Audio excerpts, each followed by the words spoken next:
الحمدللہ رب العالمین والصلاة والسلام علی سید الانبیاء والمرسلین اللہم صلی علی سیدنا و مولانا محمد وعلی آلہ واصحابہ وبارک وسلم وصلی علیہ۔ دنیا کے تمام دیکھنے والوں کو، تمام چاہنے والوں کو، تمام پیار کرنے والوں کو، اور جہاں جہاں تک اس وقت میری آواز کو سنا اور مجھے دیکھا جا رہا ہے، جنید اقبال کی جانب سے انتہائی محبت کے ساتھ السلام علیکم۔ ایک بار پھر ناظرین، آپ کو پر نور صبح نور کے ساتھ میں دل کی عطا گہرائیوں سے خوش آمدید کہتا ہوں۔ آئیے بلا توقف چلیں حضرت ابو انیس محمد برکت علی علیہ رحمہ کی تالیف اسماء النبی کریم صلی اللہ علیہ وآلہ وسلم سے رسول اللہ صلی اللہ علیہ وآلہ وسلم کا ایک اسم مبارک پڑھنے اور سننے کی سعادت حاصل کرتے ہیں۔ سیدنا قائد العارفین صلی اللہ علیہ وآلہ وسلم، ہمارے سردار عارفوں کے رہنما، درود و سلام بھیجے اللہ آپ صلی اللہ علیہ وآلہ وسلم پر، آپ صلی اللہ علیہ وآلہ وسلم کے آل پاک پر اور صحابہ کرام رضوان اللہ تعالیٰ علیہم اجمعین پر۔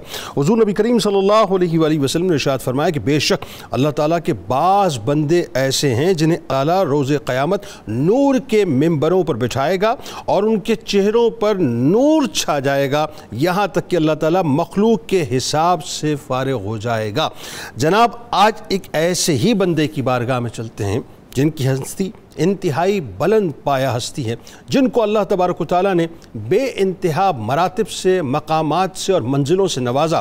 یعنی دوسری صدی ہجری کی ناظرین ابتدا ہو رہی ہے اور تبا تابعین کی خوبصورت ترین، حسین ترین، خوشبودار ترین جھرمٹ کے اندر ایک ایسا ستارہ چمکتا ہے صاحب، جو اپنے عرفان سے، اپنے علم سے ایک جہاں کو روشن کرتا ہے، جن کی صحبت سے لوگ فیض یافتہ ہی صرف نہیں ہوتے بلکہ جن کی صحبت میں لوگ بیٹھ کر ولی وقت بن جایا کرتے ہیں، جنہیں دنیا انتہائی ادب کے ساتھ حضرت داؤد طائی رحمۃ اللہ علیہ کے نام سے یاد کرتی ہے۔ ناظرین کرام، حضرت داؤد طائی رحمۃ اللہ علیہ انتہائی بلند پایہ شخصیت ہے، اور ذہن میں رکھیے گا صوفیہ کی قبیل کے اندر تو آپ کا مقام ہے ہی، لیکن جو علمی قبیل ہے، یعنی جنہیں آپ علماء کی قبیل کہتے ہیں، وہ قبیل بھی آپ کے سامنے سر جھکاتی ہوئی نظر آتی ہے۔ یعنی حضرت محارب بن دثار رحمۃ اللہ علیہ فرماتے ہیں کہ اگر حضرت داؤد طائی رحمۃ اللہ علیہ سابقہ امتوں میں سے ہوتے تو اللہ تبارک و تعالیٰ آپ کے زہد و تقوی کی خبر ہمیں قرآن میں ضرور دیتا۔ اسی طرح سے حضرت معروف کرخی رحمۃ اللہ علیہ آپ کے بارے میں فرماتے ہیں کہ میں نے حضرت داؤد طائی رحمۃ اللہ علیہ جیسا مستغنی عن الدنیا نہیں دیکھا کہ ان کی نظر میں تمام دنیا اور اہل دنیا کی کچھ حیثیت نہ تھی۔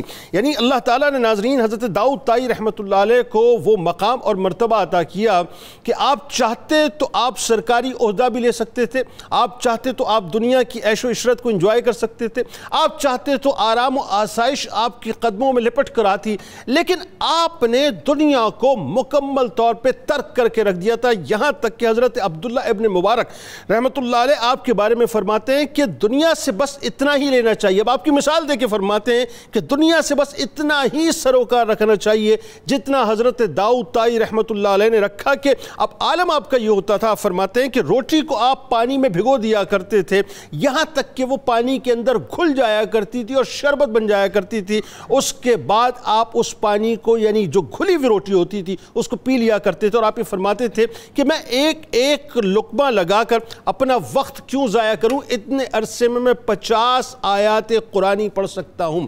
یعنی اللہ تبارک و تعالیٰ نے ناظرین آپ کو اس حد تک زہد و تقوی کی یوں کہیے کہ اپنا خوبصورت سے اور حسین پھولوں سے مزین فرمایا تھا کہ آپ کے نزدیک دنیا کی طاقت، دنیا کی قوت، دنیا کا مال، دنیا کی جاؤ حشمت کی کسی قسم کی کوئی حیثیت ہی نہ تھی۔ اور علمی مقام ایسا، آپ ذرا تصور کیجئے کہ جس دور کے اندر آپ آنکھ کھول رہے ہیں، وہ دور بنیادی طور پر علوم کے سلاطین کا دور کہلاتا تھا۔ ہر طرف جو ہے وہ علوم نبویہ کے وارثین اپنی اپنی مسندیں لگائے بیٹھے تھے، اور حضرت داؤد طائی رحمۃ اللہ علیہ نے بڑے بڑے علماء کرام سے اس وقت استفادہ کیا، یہاں تک کہ امام اعظم امام ابو حنیفہ رحمۃ اللہ علیہ کی بارگاہ میں آپ 20 سال تک زانو تلمس طے کرتے رہے، 20 برس تک، ذرا سوچئے 2 ڈیکٹس تک آپ امام اعظم کی بارگاہ میں رہے، اور امام اعظم کی بارگاہ میں آپ کا مقام اور مرتبہ ایسا تھا کہ کسی کو بھی بلند آواز سے بات کرنے کی وہاں پر اجازت نہ تھی سوائے حضرت داؤد طائی رحمۃ اللہ علیہ کو۔ یہاں تک کہ ناظرین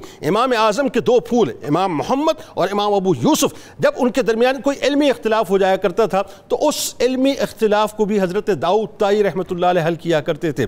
اللہ تعالیٰ نے آپ کو وہ مقام عطا کیا تھا کہ کیا علم فقہ کی بات کریں، کیا علم حدیث کی بات کریں، اللہ تعالیٰ نے آپ کو ان تمام علوم کے اندر ایک کملہ عطا فرمایا تھا، اور عالم یہ تھا کہ جہاں اگر آپ تصوف کی شاہراہ کی بات کرتے ہیں تو تصوف کی شاہراہ کے آپ ایسے مسافر بنے کہ حضرت حبیب رائی رحمۃ اللہ علیہ سے آپ نے باقاعدہ بیعت و ارادت کی، یعنی ان سے فیضان حاصل کیا، حضرت فضیل بن عیاض رضی اللہ تعالیٰ عنہ سے آپ نے فیضان حاصل کیا، حضرت ابراہیم بن ادم رحمۃ اللہ علیہ سے آپ نے فیضان حاصل کیا، اور اس حد تک اللہ تعالیٰ نے آپ پر کرم نوازی کی کہ جو علمی شاہراہ کے یوں کہیے متلاشی تھے یا جو عرفانی شاہراہ کے متلاشی تھے وہ آپ کی بارگاہ میں بیٹھ کے زانو تلمس طے کیا کرتے تھے۔ آئیے ناظرین چلتے ہیں حضرت خواجہ داؤد طائی رحمۃ اللہ علیہ کی بارگاہ میں، اور ان سے نہ صرف استفادہ کرتے ہیں، اس تیقن سے ان کرتے ہیں کہ کل بروز محشر انشاءاللہ ان کی نظر کرم ہم سب پر ہوگی۔ ہمارے ساتھ اس وقت 3 شخصیات موجود ہیں جو یقیناً کسی تعارف کے محتاج نہیں۔ پہلی شخصیت ممتاز اسکالر جناب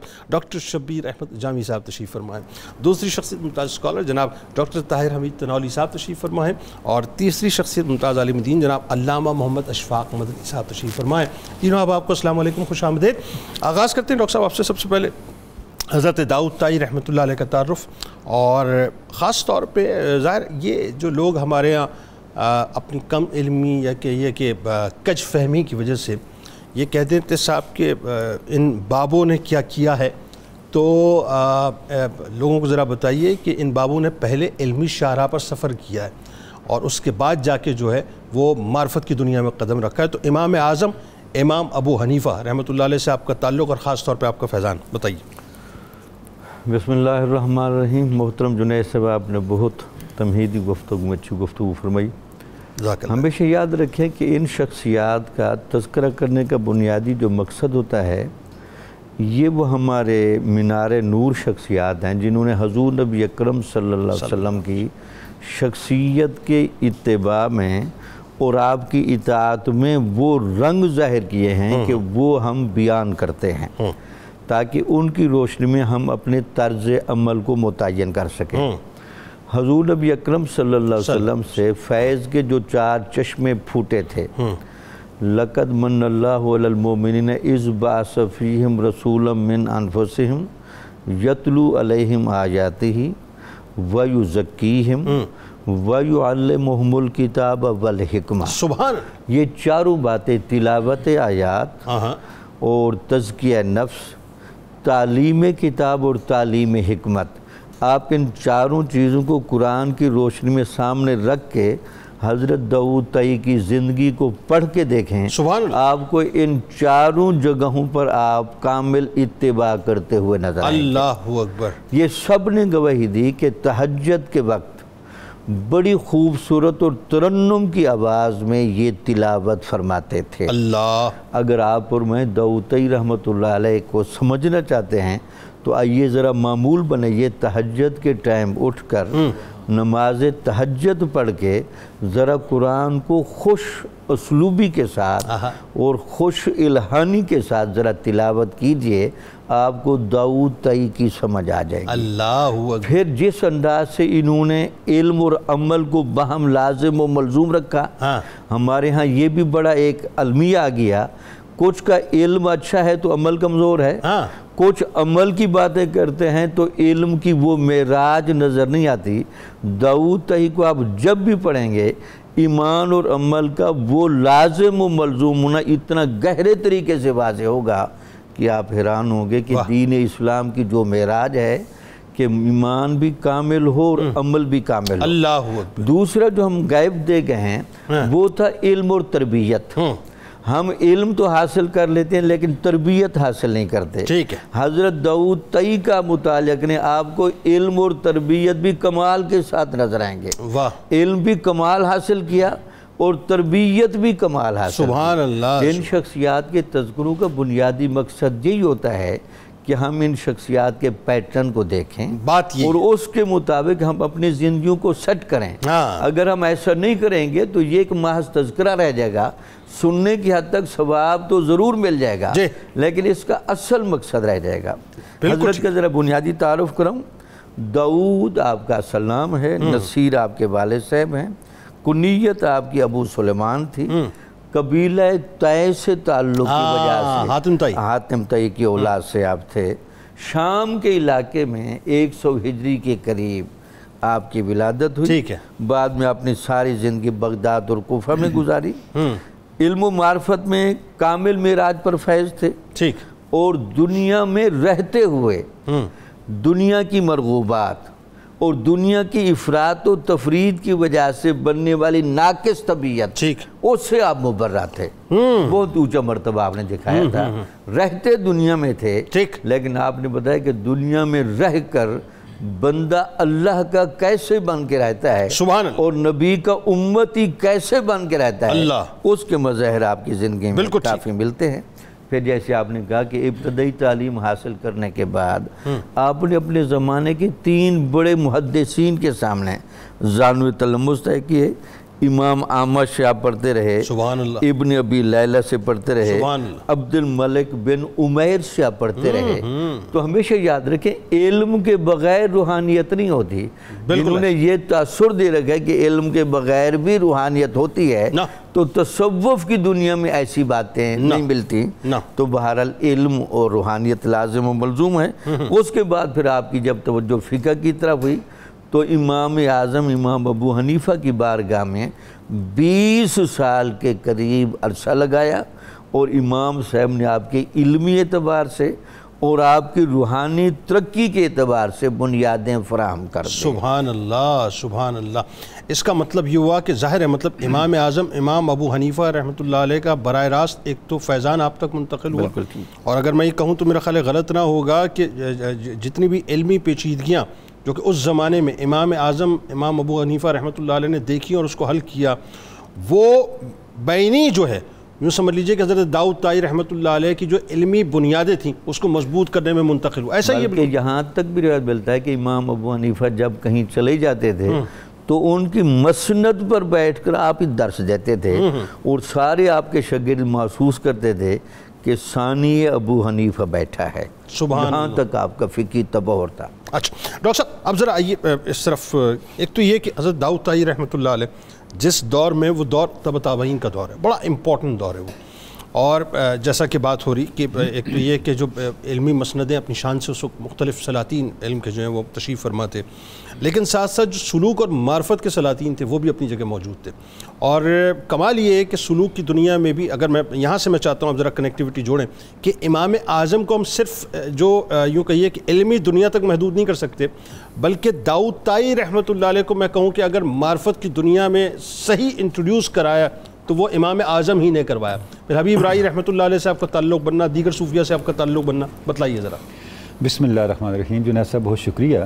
حضرت داؤد طائی کی شخصیت کا جیسا کہ ہم ذکر کر رہے ہیں جنید صاحب، یہ وہ شخصیت ہیں جو ایک آئیکن ہیں، ایک سمبل ہیں اس دور کے تصوف کی معراج کا، کہ کیا مقام تھا۔ حضور داتا گنج بخش نے لکھا کہ آپ تصوف کے سید السادات ہیں۔ سید السادات، کیا مقام ہے اللہ۔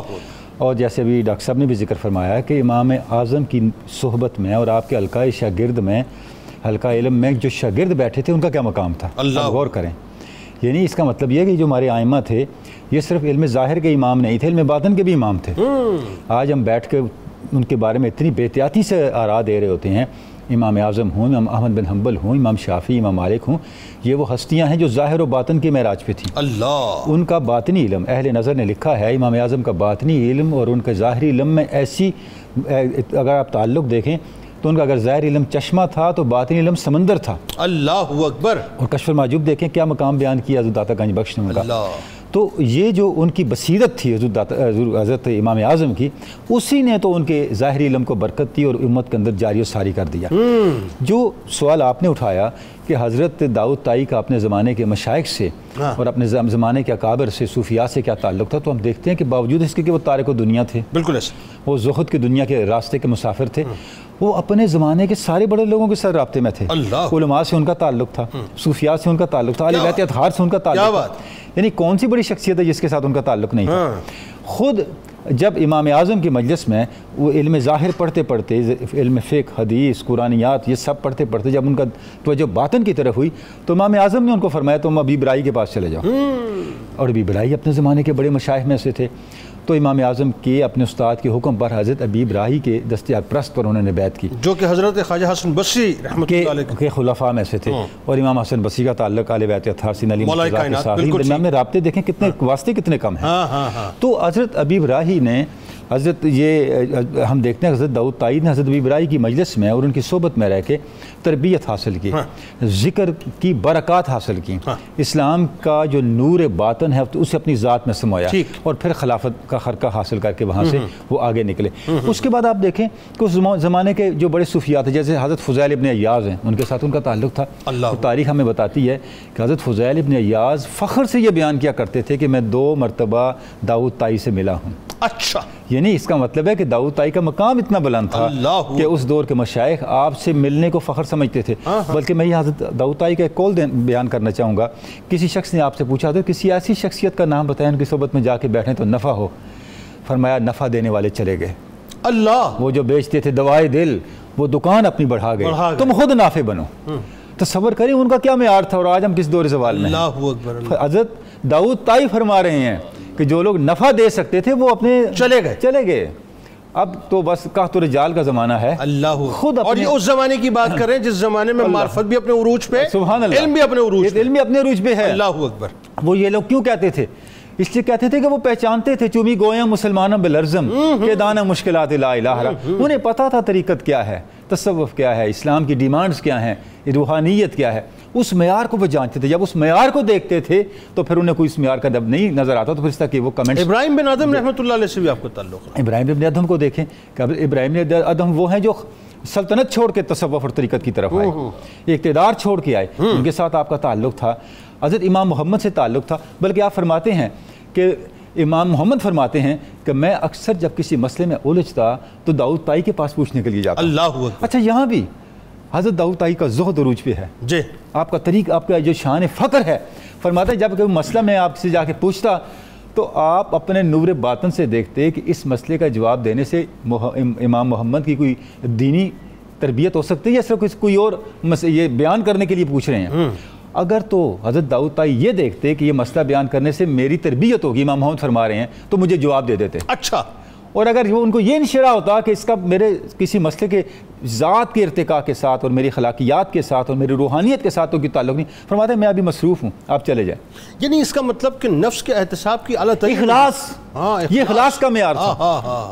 یعنی آپ دیکھیں صوفی کہتے کس کو ہیں جنید صاحب؟ صوفی کہتے ہیں جس کی نظر ہر لمحہ اپنے باطن اور اپنے خیال پر ہے، وہ اپنے خیال کو، اپنے باطن کے قبلے کو اللہ کی ذات کے علاوہ کہیں اور کسی کو نہیں بناتا، اپنی توجہ لکل وجہۃ روا مولیھا، ہر ایک کا اپنا اپنا قبلہ، فاستبقوا الخیرات، یہ وہ لوگ ہیں جنہوں نے اپنے قبلہ صرف ذات حق کو بنایا ہے۔ تو یہ اس مقام و مرتبے کے ساتھ اپنی زندگی کو گزار رہے تھے۔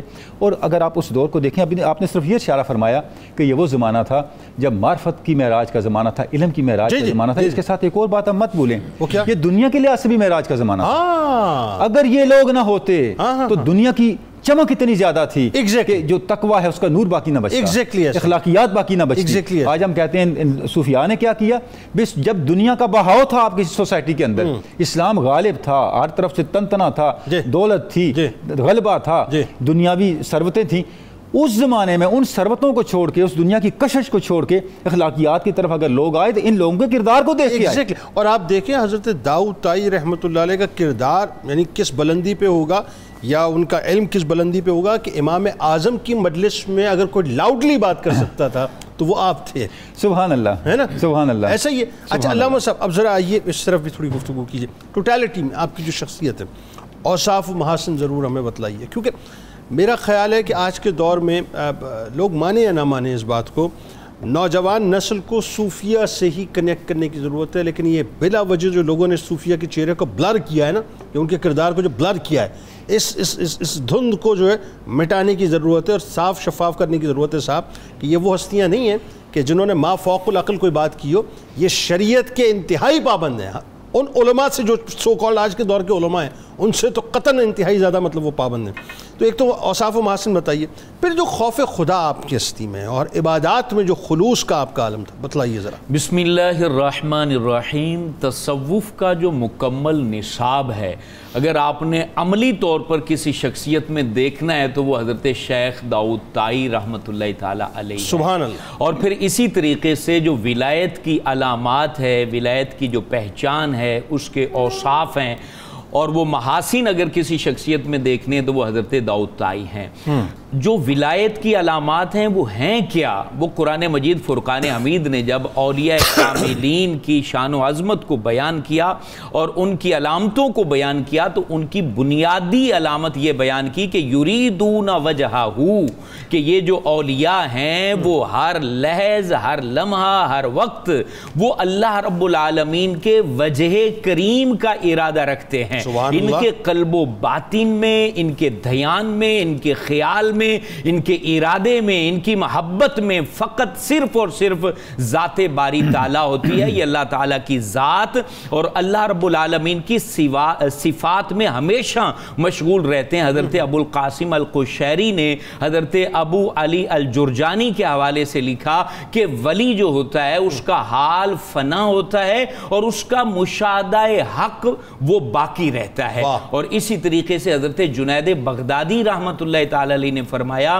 جو ولی کامل ہوتا ہے وہ اللہ کے علاوہ کسی چیز میں سکون حاصل نہیں کرتا. اس کی تسکین، اس کا اطمینان، اس کا چین، اس کی راحت وہ فقط اللہ کا ذکر ہوتا ہے، اللہ کی بات ہوتی ہے، اللہ کا کلام ہوتا ہے، اللہ رب العالمین کی عبادت ہوتی ہے، اسی میں وہ مصروف رہتا ہے. یعنی وہ فنا فی اللہ کی عالم، فنا فی اللہ ہوتا ہے. اور پھر حضرت غوث الورا غوث اعظم عبد القادر جیلانی رحمۃ اللہ علیہ کہتے ہیں ولی وہ ہوتا ہے کہ جب اللہ کے ساتھ معاملہ ہو تو بیچ میں مخلوق کو نکال دے، اور جب مخلوق کے ساتھ معاملہ ہو تو بیچ میں سے نفس کو نکال دے. اور پھر اسی طریقے سے اولیاء کاملین نے ولایت کی خود علامات کو بیان کیا اور یہ علامات آپ کو بدرجہ اتم حضرت داؤد طائی میں نظر آتی ہیں. ان کا خوف خدا دیکھیں تو ایک چھوٹی چھوٹی باتوں پر یہ رو پڑتے تھے اور اللہ رب العالمین کی محبت میں مستغرق رہتے تھے. راتوں کو ان کے پڑوسی بتاتے ہیں کہ ہم دیکھتے تو یہ اللہ تعالیٰ کی عبادت میں ہی مصروف رہتے، کسی طرح سے دنیاوی جو آرائش ہوتی ہیں، ذبائش ہوتی ہیں ان کی طرف ان کی کوئی توجہ نہیں ہوتی تھی. قبرستان گیا اور ایک خاتون اپنے بیٹے کی قبر کے پاس بیٹھی رو رہی تھی اور کہہ رہی تھی بیٹا تمہارے دائیں رخسار کا کیا حال ہوگا اور تمہارے بائیں رخسار کا اس وقت کیا حال ہوگا. یہ لفظ سنے اور حضرت داؤد طائی کو خوف خدا نے آ گھیرا اور آپ وہیں روتے روتے آپ جو ہے نا وہ بے ہوش ہو گئے. آپ اتنا اللہ رب العالمین کا خوف رکھتے تھے، آپ کی تنہائیاں بھی پاک تھیں اور آپ کے اجالے بھی پاک تھے. ذرا یہاں قطع کلام کی معذرت رکیں، اس واقعے کو آپ نے بیان تو کر دیا، اس کی لذت بھی تو لوگوں کو لینے دیں. اللہ، کیونکہ یہ بات ایسی ہے آج اگر کسی سو کالڈ، میں اللہ ماشاءاللہ جو ظاہر ہے لیکن سو کالڈ جو اپنے آپ کو کبا جبے میں مطلب جو ہے بند رکھتے ہیں وہ تو کسی عام آدمی کی بات سننے کو وہ تو ان سے زیادہ بہتر کون جانتا ہے. لیکن حضرت داؤد طائی بتا رہے ہیں کہ یہ جو نصیحتیں ہیں میں تو عالم بھی ہوں اور عارف بھی ہوں لیکن اس کے باوجود نصیحت میں لے رہا ہوں ایک خاتون سے جو کہ مطلب اپنے بچے سادی سی خاتون سے. یہ ذرا رک کے بتائیں. اب آپ دیکھیں قبلہ معاملہ یہ ہے کہ کیونکہ یہ قال سے حال کی طرف مکمل طور پر جو ہے نا وہ آپ شفٹ ہو چکے تھے. آپ نے قال کی دنیا سے حال کی دنیا میں ایسے قدم رکھا. پھر کوئی بھی لفظ اب دیکھیں اس چیز کو انہوں نے تو ایک جملہ ماں نے بولا نا کہ بیٹا اس وقت قبر میں آپ کا جسم رکھا ہوا ہے اور آپ کا دایاں رخسار خاک پر ہے یا بایاں رخسار خاک پر ہے، آپ کی کیفیت کیسی ہے، کفن سلامت رہا ہے یا نہیں رہا ہے، آپ کی آنکھ سلامت رہی ہے یا نہیں رہی ہے، تمہاری ماں کو اس وقت خبر نہیں ہے. تو اب اس چیز کو ایک ہے قال کی دنیا میں اس کو سننا اور ایک ہے حال کی دنیا میں وہاں جا کے خود کو محسوس کرنا، اس لمحے کو عالم برزخ میں اپنے آپ کو لے جا کے محسوس کرنا اور اس کی کیفیت کو محسوس کرنا. پھر ہی اصلاح کامل ہوتی ہے اور پھر ہی نصیحت قبول کی جاتی ہے. جیسے کہ آپ کے پاس ہارون الرشید آیا، آپ اس سے ملنا نہیں چاہتے تھے. پھر اس کی ماں نے جو ہے نا آپ کی منت کی تو پھر آپ بادشاہ سے ملے, اور جاتے ہوئے اس نے کہا تھا کہ مجھے نصیحت کیجئے, تو آپ نے کہا تھا کہ تمہارے والد کہاں ہیں؟ کہا کہ وہ تو قبرستان میں ہے. کہا تمہارے بھائی کہاں ہیں؟ کہا وہ بھی قبرستان میں ہے. کہا تمہارا ایک بیٹا کہاں ہے؟ کہا وہ بھی قبرستان میں ہے. کہا کہ جس نے اتنے جنازے پڑے ہوں پھر داؤد طائی کی نصیحت کی اسے کیا ضرورت ہے؟ تم نے اپنے ہاتھوں سے کفن, اپنوں کے کفن کے جو ہے نا وہ بند باندھے ہیں, ڈوریاں باندھی ہیں, اپنوں کے جو ہے نا وہ جنازوں کو کندھا دیا ہے, اپنوں کو اٹھا کے مٹی میں ڈالا ہے. ہاں دنیا کے اندر اس وقت بہت سارے لوگ سن رہے ہوں گے, رشوت کی مار کر رہے ہوں گے, جو لوگوں کے حقوق کو کھا رہے ہوں گے, جو بہنوں کی وراثت کو ہڑپ کر چکے ہوں گے, جو ظلم کی آندھیاں چلا چکے ہوں گے اور ابھی بھی ظلم کر رہے ہوں گے. انہوں نے اپنے ہاتھوں سے اپنے کئیوں کے جنازے اٹھائے ہیں, قبر میں اتارا ہے, مٹی جو ہے نا ان کی قبروں کے اوپر منو مٹی ڈالی ہے اور اپنوں کو خاک میں ملتا دیکھا ہے. پھر آج ان کو کون مولانا سمجھا سکتا ہے جو اپنے جنازوں سے سمجھ نہ سکے ہوں؟ کون صوفی سمجھا سکتا ہے جو اپنی میتوں سے سبق نہ لے چکے ہوں؟ تو یہی حضرت داؤد طائی رحمت اللہ علیہ نے فرمایا, اور اخلاص ایسا تھا, للہیت ایسی تھی. 40 سال آپ نے نفلی روزے رکھے اور آپ کے روزوں کا علم آپ کے گھر والوں کو بھی نہیں ہوا کرتا تھا. آپ صبح جو ہے نا وہ کھانا اپنے ساتھ لے کے جاتے اور اس کو باہر صدقہ کر دیتے, اور پھر شام کو آتے تو افطار اپنے گھر میں کر لیا کرتے تھے. یہ للہیت تھی, یہ اصلاح تھی, یہ خوف تھا اور یہ ولایت تھی, اور اس کے سبق پڑھانے کی ضرورت ہے آج کے دور میں. بالکل ٹھیک ہے. ناظرین ہمارے ساتھ جڑے رہیے. بہت کمال گفتگو اس وقت ہمارے علماء کرام فرما رہے ہیں, اور حقیقت تو انسان کی یہ ہے. کچھ گفتگو میں بھی کروں گا کہ انسان کی حقیقت کیا ہے. ایک وقفہ لیتے ہیں, درود پاک سرکار کی بارگاہ میں, ان کی آل کی بارگاہ میں پیش کیجئے, لارڈ کے سلسلے کو انشاءاللہ یہیں سے جوڑتے ہیں.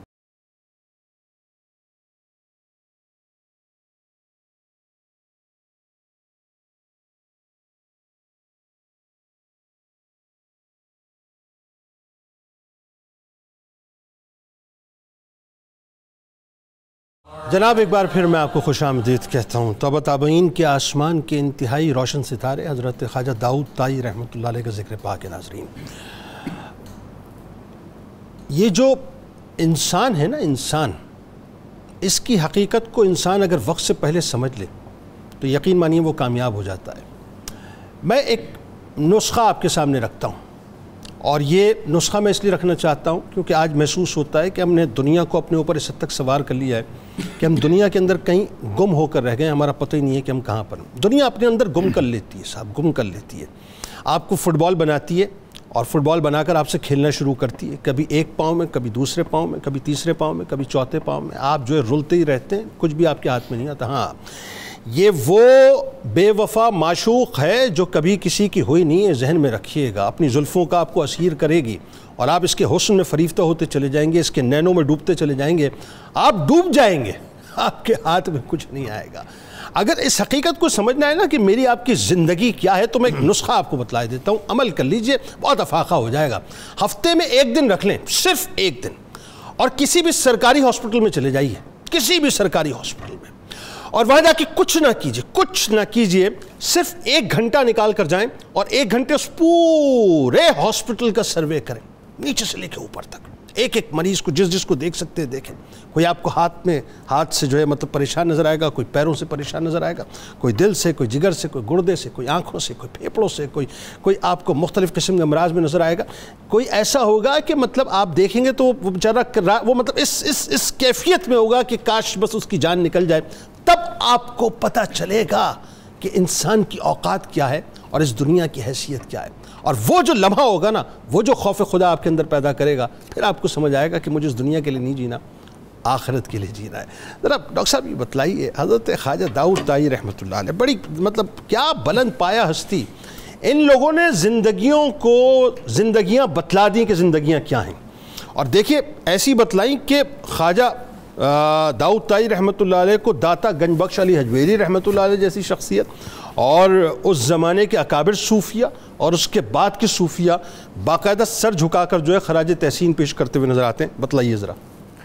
بسم اللہ الرحمن الرحیم. داتا صاحب رحمۃ اللہ علیہ نے آپ کے بارے میں جو 2-4 الفاظ استعمال کیے ہیں, اس میں داتا صاحب نے پورا آپ کی زندگی کا ایک فلسفہ بھی بیان کیا ہے. آپ کہتے ہیں کہ اگر آپ تعلیمات کو پڑھیں تو آپ کے ہاں جو سب سے زیادہ اچھی اور نمایاں بات تھی وہ تھا زندگی میں مقصد حیات کا تعین. آپ دنیا میں کیا کرنے آئے ہیں؟ اور اللہ تعالیٰ تو خود بتاتا ہے کہ میں نے انسان کو اشرف المخلوقات بنا کر بھیجا ہے. تو اشرف المخلوقات کا سب کے نزدیک معنی یہی تھا کہ اللہ تعالیٰ کہتا ہے کہ جو تعلق میرا اور انسان کا یہ تعلق میں نے کسی اور مخلوق کے ساتھ رکھا ہی نہیں. یہ وجہ تھی اشرفیت کی. اب جب انسان چاہتا ہے کہ میں اس اشرفیت پر باقاعدہ فیض ہو جاؤں تو داؤد طئی رحمۃ اللہ علیہ کا ذکر کرتے داتا صاحب فرماتے ہیں کہ وہ کہتے تھے کہ اس کو کہیں کہ معرفت الہی کو اپنا مقصد حیات بنائے. اللہ تعالیٰ نے اس دنیا میں انسان کو عیش و عشرت کے لیے نہیں بھیجا، امتحان کے طور پر بھیجا ہے. اس پر قرآن کی آیتیں گواہ ہیں. تو جب آپ اس آزمائش بھرے ماحول میں کامیابی سے جانا چاہتے ہیں تو آپ معرفت الہی کے مطابق اپنی زندگی کو گزاریں. اب اس معرفت الہی پر آپ کا قول بھی وہ نقل کرتے ہیں. آپ فرماتے تھے ان اردت سلامت سلم علی الدنیا، اگر تو دنیا میں سلامتی کے ساتھ اور سکون کے ساتھ رہنا چاہتا ہے تو دنیا کو سلام کر دے. یعنی سلام کر دے، خدا حافظ کر دے. خدا حافظ کر دے. بھئی میں رہوں گا دنیا میں، میں کہیں بھاگ کر نہیں جانے لگا، لیکن آپ سے میں نے تعلق زیادہ نہیں رکھنا، آپ کے فریب سے بچنا ہے. یعنی جیسے مولا کائنات نے 3 طلاقیں دے دی تھی دنیا کو، 3 طلاقیں دے دی ہے نا، رجوع نہیں کیا پھر. دیا وَإِنْ أَرَدْتَ الْكَرَامَةَ كَبِّرْ عَلَى الْآخِرَةِ. اگر آپ یہ سلامتی چاہتے ہیں کہ آپ کا دل و روح کا تعلق اللہ کے ساتھ خالص رہے تو پھر آخرت پر سلام بھیج دیں. جنت تو آپ کو مل ہی جائے گی جب آپ اعمال صالحہ کریں گے، لیکن جنت سے بھی اونچا اپنا مقصود رکھیں، وہ ہے اللہ تعالیٰ کی معرفت اور حقیقت تک پہنچنا. تو کہتے تھے اس کے مطابق داؤد طئی صاحب نے جو زندگی گزاری، اس زندگی کے پیٹرن کو جب ہم چیک کرتے ہیں تو 2 چیزوں پر آپ نے بہت زیادہ محنت کی. ایک تو اس پر آپ نے محنت کی کہ یہ جو نفس کی خواہش ہے نا، اس پر مکمل کنٹرول حاصل کیا جائے. نفس اور شیطان سے کمپرومائز کسی جگہ نہیں ہو سکتا. اگر آپ کمپرومائز کریں گے تو اس مقصد حیات سے آپ پیچھے رہ جائیں گے. دوسرا آپ کے ذہن میں یہ تھا کہ دنیا میں مصروفیات اتنی نہ بڑھا لیں آپ جاہ و ریاست کی طلب میں گم ہو جائیں. اس جاہ و ریاست سے اپنے آپ کو بچائیں. ہاں اپنا ایک محفوظ سٹیٹس ضرور رکھیں، لیکن اپنے آپ کو اللہ تعالیٰ کی معرفت کے سامنے سلنڈر کریں اور اس کے لیے جئیں، اس کے لیے زندگی گزاریں. انشاءاللہ پھر آپ کو وہ منازل بھی ملیں گے، وہ درجات بھی ملیں گے جو حضرت داؤد طئی رحمۃ اللہ علیہ کو حاصل تھے. سبحان. اور داتا صاحب نے آپ کو اہل تصوف میں سید السادات یعنی جو بڑے بڑے لوگ گزرے ہیں ان بڑے بڑے لوگوں میں سب سے منفرد شخصیت، اور پھر لکھا کہ نفس کی اور شیطان کی اور دنیا کی محبت سے بالکل کنارہ کش رہنے والے.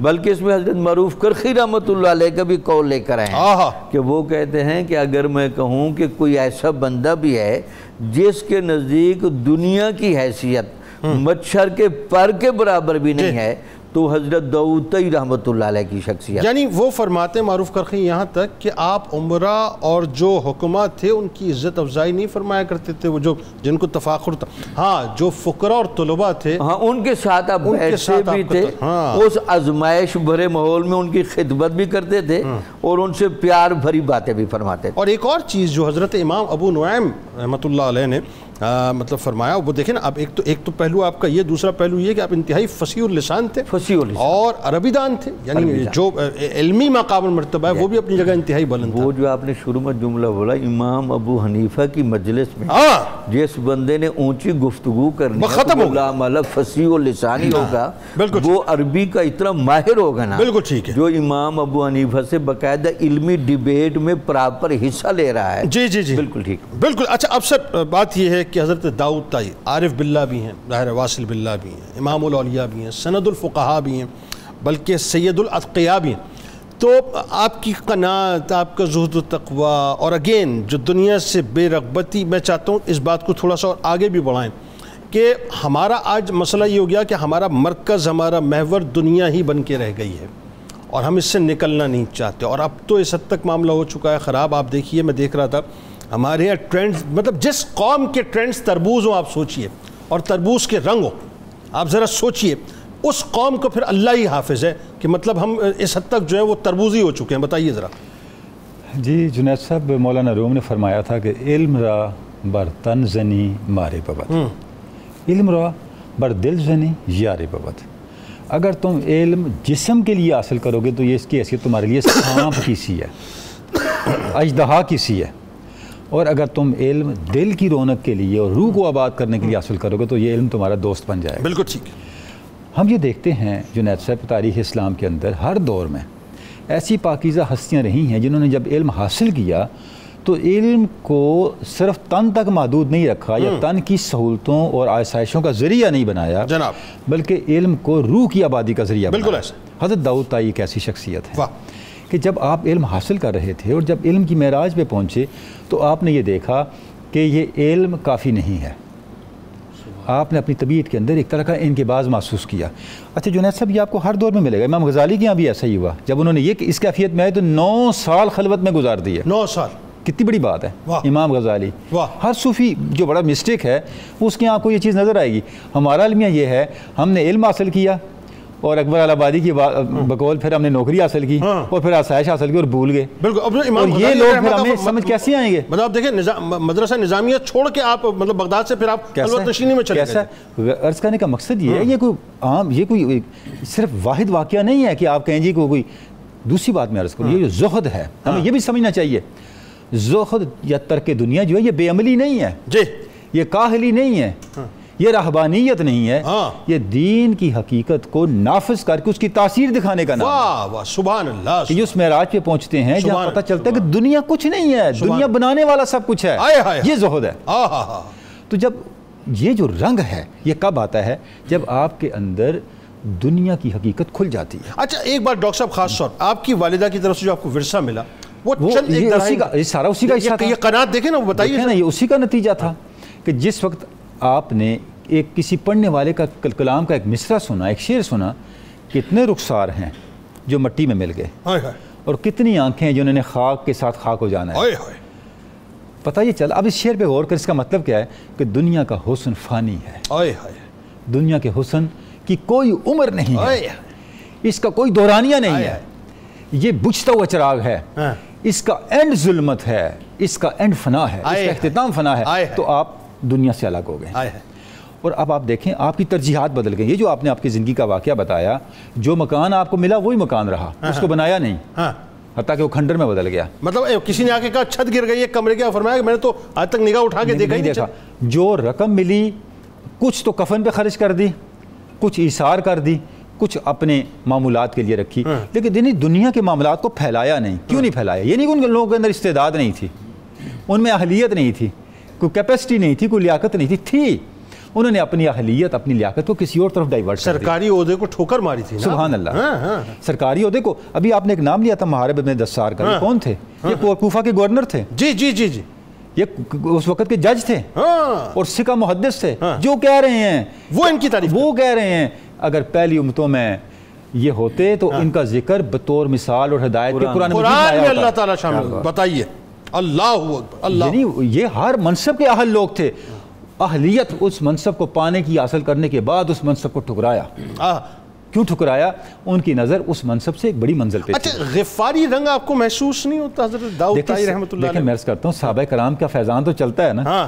تو ابو ذر غفاری کا زہد جو ہے وہ ہر صوفی کے اندر آپ کو نظر آتا ہے، وہ داؤد طائی کے اندر بھی ہے اور بدرجہ اولا نظر آتا ہے. بدرجہ اولا نظر آتا ہے. دیکھیں آپ کے بارے میں یہ ہے کہ آپ نے دنیا کو اتنا چھوڑا. آپ کھانا نوش فرما رہے تھے، کوئی آپ کے ساتھ درویش بیٹھا، اس نے کہا حضرت نمک اس میں نہیں ہے. فرمایا میرے نفس نے ایک دفعہ نمک کی خواہش کی تھی، اللہ، میں نے کہا مرنے تک اسے نمک نہیں چکھانا. اللہ اکبر. کتنا آپ تصور کریں اپنے نفس کے اوپر کنٹرول اور اپنے نفس کو آسائشوں سے دور کرنے کی احتیاط کا انتہا کیا ہے؟ ہم سوچ سکتے ہیں یہ. اللہ. آپ کا انتقال کیسے ہوا؟ آپ کا انتقال کیسے ہوا کہ آپ رات کو تلاوت کر رہے تھے، جہنم کے عذاب کی آیات آئیں، صبح تک وہی آیات تلاوت کرتے رہے اور اس شدت غم میں بیمار ہو گئے اور اسی بیماری میں آپ کا انتقال ہوا۔ ایک اور چیز جو خاص طور پہ کہ وہ آپ ضرور اس کا بھی ذکر کیجئے کہ مطلب آپ کھانے پینے سے بھی کوئی رغبت نہیں، یعنی سوکھی روٹی اس کو بھی پانی میں جو ہے آپ نے وہ دیکھیں میں نے عرض کیا نمک تک جسے چھوڑ دیا ہو، مطلب یعنی جنہوں نے اپنی آسائشوں کو اس حد تک چھوڑ دیا ہو، کیوں؟ دیکھیں جنید صاحب بات یہ ہے جتنا زیادہ آپ کا کسی چیز کے بارے میں علم ہوتا ہے اتنا ہی اس چیز کے بارے میں آپ کانشیس ہوتے ہیں۔ بالکل ہے۔ جب آپ کو علم، اب ہمیں پتہ ہے ہم پروگرام میں آ رہے ہیں بات کرنی تو ہم بڑی احتیاط سے اسٹڈی کریں گے، احتیاط پڑھیں گے، کیئر کریں گے، جتنی چیزیں اپڈیٹ ہو کے آئیں گے نا، کیونکہ ہمیں کانشیس یہ ہے کہ ہم یہاں کے پروگرام میں بیٹھنا ہے۔ بالکل ہے۔ جب آپ کے سامنے دنیا کی طرح زیادہ نہ کم از کم دنیا کی طرح آخرت کھلی ہوئی ہو تو آپ کی زندگی بدل جائے گی۔ بالکل ایسا ہے۔ تو یہ تو وہ لوگ تھے جن کے سامنے آخرت دنیا سے زیادہ کھلی ہوئی تھی، ان کی نگاہ آخرت پر دنیا سے زیادہ تھی، وہ آخرت کو حقیقت اور دنیا کو دھوکہ سمجھتے تھے۔ اسے تو فرمایا ان اردت السلامۃ سلم علی الدنیا وان اردت الکرامۃ کبر علی الاخرہ، اگر تم سلامتی چاہتے ہو تو دنیا کو کہو قالوا سلاما، ٹھیک، اور اگر آخرت چاہتے ہو تو تکبیر ذبح، اگر تم کرامت چاہتے ہو تو آخرت پر تکبیر پڑھ لو، ذبح کر دو اس کو۔ بالکل ایسا ہے۔ زہد یہ ہے دنیا چھوڑ دو آخرت کے لیے اور آخرت چھوڑ دو خدا کے لیے۔ واہ سبحان اللہ، یہ زہد کامل آپ کو داؤد طائی میں نظر آتا ہے۔ اور آپ دیکھیے اگر اس اب میں تھوڑا سا ویژولائز کر رہا ہوں کہ حضرت حبیب رائی رحمۃ اللہ علیہ دنیا کو کیسے آپ نے ٹھوکر ایک دم ایک چھوٹے سے واقعے نے آپ کی دنیا کو تبدیل کر دیا۔ خواجہ حسن بصری رحمۃ اللہ علیہ بیچ میں اور اوپر مولائی کائنات ہیں، تو اگر آپ دیکھیں تو دو لیئرز ہیں نا، مطلب واسطوں کی دو لیئرز ہے۔ خیر القرون قرنی ثم الذین یلونہم ثم الذین یلونہم، اگر اس حدیث پاک کو بھی دیکھیں آپ کے فرمان پاک کو تو آپ قرون اولیٰ کے بہت قریب ہے نا، تابع تابعین تو بہت بڑا مرتبہ ہے، بعد کے اولیاء کی نسبت بہت بڑا مرتبہ ہے۔ تو وہ جو قربت ہے زمانی قربت آپ صلی اللہ علیہ وسلم کے ساتھ، اس کی اپنی برکت ہے، وہ برکت بھی ان کی شخصیت کے اندر موجود ہے، اور وہ ان ہستیوں کا فیضان جن ہستیوں کی صحبت میں آپ نے وقت گزارا، وہ مبارک لوگ جن کے اعمال ان کے اقوال سے بہتر تھے اور جن کے احوال ان کے اعمال سے بہتر تھے، یہ وہ ہستیاں تھیں جو کہی ہوئی باتوں کو حقیقت کر کے دکھانے والی سبحان اللہ، جو کرتے پہلے تھے، تجربہ پہلے لیتے تھے، بعد میں کرتے تھے۔ بالکل اسی امام غزالی نے لکھا نا کہ صوفیاء اہل ذوق کیوں ہوتے ہیں؟ یہ اہل تجربہ ہوتے ہیں، واہ، یہ چکھتے پہلے ہیں بتاتے بعد میں ہیں۔ کیا بات ہے، اس لیے انہیں اہل ذوق کہتے ہیں۔ کیا بات ہے۔ تو یہ جو حال ہے صوفیاء کا، یہ دراصل دین کی حقیقت کو تجربے سے محسوس کر کے بیان کرنے اور کمال یہ لیو کرنے کا نام ہے۔ ہاں، لیکن یہاں پہ ہمیں نظر آتا ہے داؤد طائی رحمۃ اللہ علیہ کے معاملے میں آپ نے تو دنیا کو چکھا بھی نہیں تھا، بغیر چکھے بتا دیا تھا کہ بہت کڑوی ہے۔ انہوں نے کچھ اور چکھا تھا نا، انہوں نے کچھ اور چکھا تھا، وہ ان کا ذوق اتنا بلند تھا انہیں دنیا چکھنے کی فرصت ہی نہ تھی۔ انہوں نے بغیر چکھے بتا دیا تھا کہ بظاہر میٹھی ہے لیکن بہت ہی کڑوی ہے، بہت ہی کڑوی ہے اور کانٹے دار ہے۔ آخر میں اب ذرا جب یہ سمجھ آ جاتی ہے حقیقت علامہ صاحب کہ دنیا بظاہر ایک حسین ترین معشوق کی صورت میں سامنے ہے، لیکن معاملہ اندر سے کچھ اور ہے، یہ چھوڑے گی نہیں، یہ دبوچ کے رکھ دے گی اور سانس جو ہے وہ گھونٹ دے گی، تو پھر انسان کو پتہ چل جاتا ہے کہ اس سے دور بھی رہنا، فکر آخرت بھی کرنی ہے۔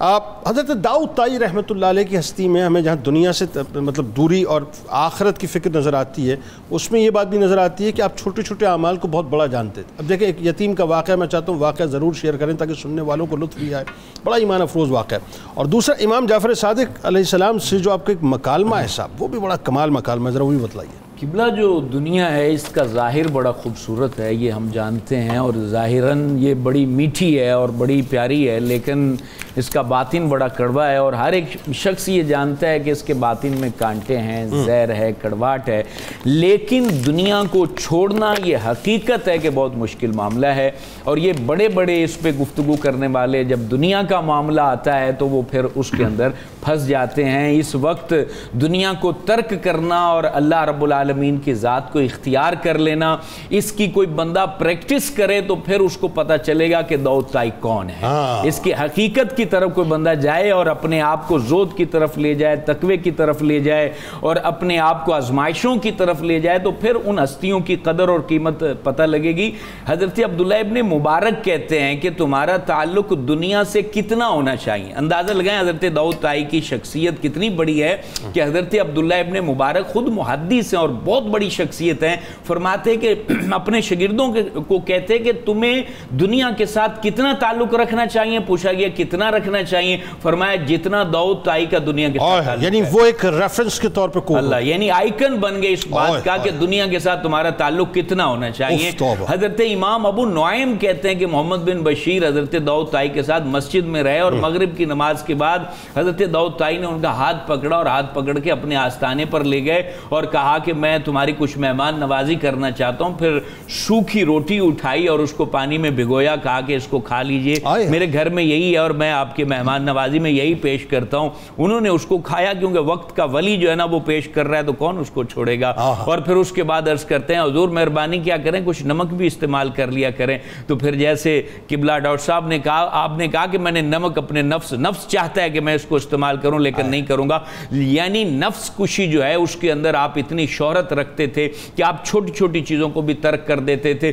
آپ چونکہ اکثر نفلی روزے میں رہتے تھے اور ایک دفعہ آپ کے لیے گوشت پکایا گیا اور لذیذ گوشت جب آپ کے سامنے رکھا گیا، اب دل چاہ رہا ہے، نفس چاہ رہا ہے کہ میں اس کو کھا لوں، اسی وقت آپ پوچھتے ہیں کہ فلاں جو گھر یتیموں کا گھر ہے وہ کیا گھر میں موجود ہوں گے؟ تو آپ کے خادم نے کہا حضور وہ گھر میں موجود ہیں۔ تو کہا کہ یہ لذیذ کھانا اٹھائیے اور ان یتیموں کو جا کے دے آئیے۔ وہ کھانا اٹھا کے ان کو پیش کیا گیا، یتیموں نے اس کو کھایا اور پھر آپ سے کہا گیا حضور سال ہا سال ہو گئے آپ نے تو کوئی اچھی چیز نہیں کھائی ہے، آپ جو ہے سوکھی روٹی پر گزارا کرتے ہیں، تو آج اگر گوشت پکا تھا تو اس کو کھا لیتے۔ کہا میں کھا لیتا تو وہ فنا ہو جاتا، اور یتیموں نے کھایا ہے تو وہ اللہ کے حضور وہ محفوظ ہو گیا ہے، وہ صدقہ جاریہ ہو گیا۔ آپ نے فرمایا کہ میں کھا لیتا تھوڑی دیر بعد وہ فضلے میں منتقل، مقصد وہ فنا ہو جاتا، ختم ہو جاتا۔ یہ چیز ہے حقیقت پا لینے والوں کی، دنیا کو سمجھ لینے والوں کی، دنیا کو جان لینے اور پرکھ لینے والوں کی یہی حقیقت ہے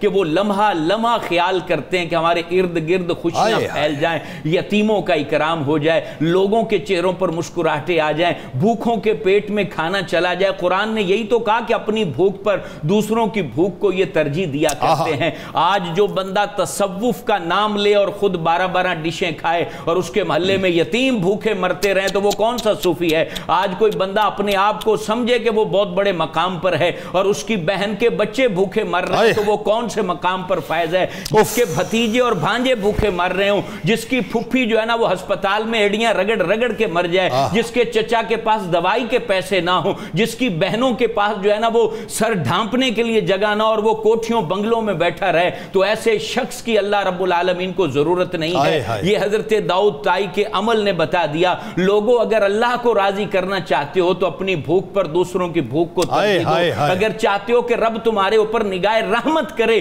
تو تم اپنی آنکھوں سے تو آنسو بہاؤ، دوسروں کے چہروں پر مسکراہٹیں بکھیرو۔ اگر چاہتے ہو کہ اللہ رب العالمین تمہارے 6 جہت میں رحمت کا گھیرا ڈال دے اور تمہیں اپنے حصار حقیقی میں لے لے اور اپنی حفاظت تمہیں عطا فرمائے، جنت کو تمہارے لیے سجا دے، تو پھر لوگوں کی زندگیوں کو سجا دو، لوگوں کی زندگیوں کو سنوار دو، لوگوں کے لیے رحمت بن جاؤ، لوگوں کے لیے کرم بن جاؤ۔ لیکن یہ بات یاد رکھ لیں، تصوف، ولایت، حقیقت، معرفت یہی ہے کہ جس میں اللہ کی مخلوق راضی ہو، جس میں اللہ کی مخلوق پر رحم کیا جائے، جس میں اللہ کی مخلوق پر فضل کیا جائے۔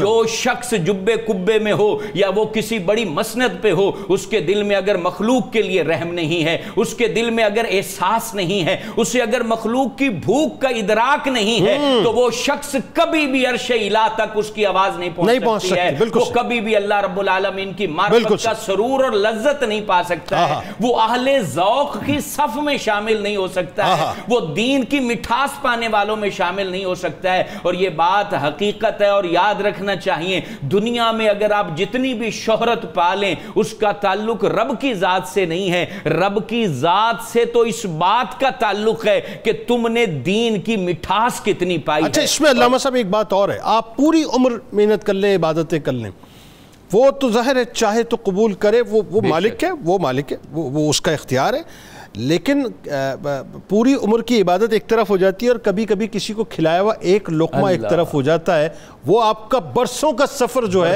وہ لمحوں کے اندر طے کروا دیتا ہے، لمحوں کے اندر طے ایسے ہوتا ہے۔ اور ایسے واقعات بے شمار موجود ہیں، یہاں چونکہ وقت ہمارے پاس کم ہے تو آپ نے حضرت امام جعفر صادق کے مکالمے کا بھی ارشاد فرمایا، تو حضرت امام جعفر صادق جو ہیں وہ مرشد برحق تھے اور ان کے پاس آنے والے مرید برحق ہوتے تھے، جیسے حضرت عبدالقادر القادر جیلانی فرماتے ہیں مرید وہ ہوتا ہے جو اللہ کا ارادہ رکھے مخلوق کا ارادہ نہ رکھے، کہا مرشد وہ ہوتا ہے جو دل کو صاف کر کے مخلوق کو نکال دے اور اللہ کی ذات کی محبت دل میں ڈال دے۔ تو حضرت امام جعفر صادق جب کسی سے گفتگو کرتے تھے، سینکڑوں اہل علم لوگوں کے استاد تھے اور ان کا ایک معیار تھا گفتگو کا، وہ جب بات کرتے تھے تو سامنے والے کے ظرف کو دیکھ کے بات کیا کرتے تھے۔ اور آپ کے تو دادا استاد ہوئے نا، داؤد طائی کے تو دادا استاد ہوئے۔ اب حضرت داؤد طائی چونکہ وہ پوچھ رہے ہیں کہ حضور مجھے کچھ نصیحت کریں، اب پوچھنے والا داؤد طائی ہے جو صاحب حال ہے، صاحب قال کے بعد صاحب حال ہے،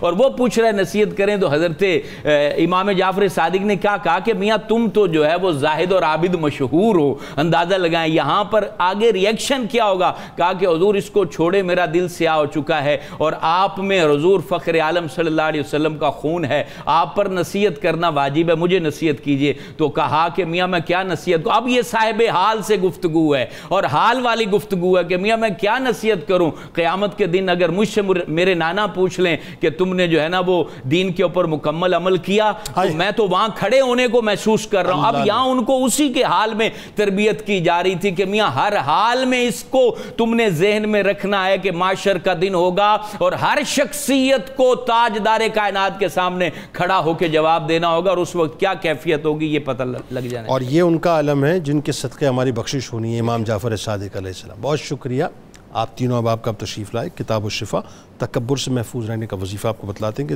دن میں کسی بھی وقت اول و آخر درود پاک کے ساتھ سورہ مومن کی آیت نمبر 27-41 بار پڑھنے کا معمول بنانے سے انسان تکبر جیسی بیماری سے محفوظ رہتا ہے۔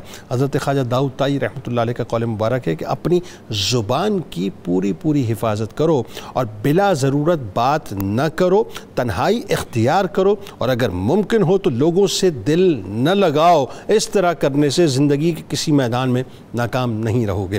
روزنامہ 92 نیوز ضرور پڑھیے گا حضرت خواجہ داؤد طائی رحمۃ اللہ علیہ کے حوالے سے۔ ایکس پہ ہمیں فالو کر لیجئے، فیس بک پیج کو لائک کر کے، یوٹیوب چینل کو سبسکرائب کر کے بیل آئیکن کو ضرور کلک کر لیجئے۔ آئیے ذرا اپنی روح سے تجدید عہد وفا، لا یؤمن احدکم حتی اکون احب الیہ من والدہ وولدہ والناس اجمعین۔ اللہ تعالیٰ آپ کا، ہمارا، ہم سب کا، پاکستان کا، امت مسلمہ کا، خاص طور پہ غزہ کے رہنے والوں فلسطینیوں کے لیے دعا کیجئے، اللہ تعالیٰ ان کا حامی و ناصر ہو، آمین۔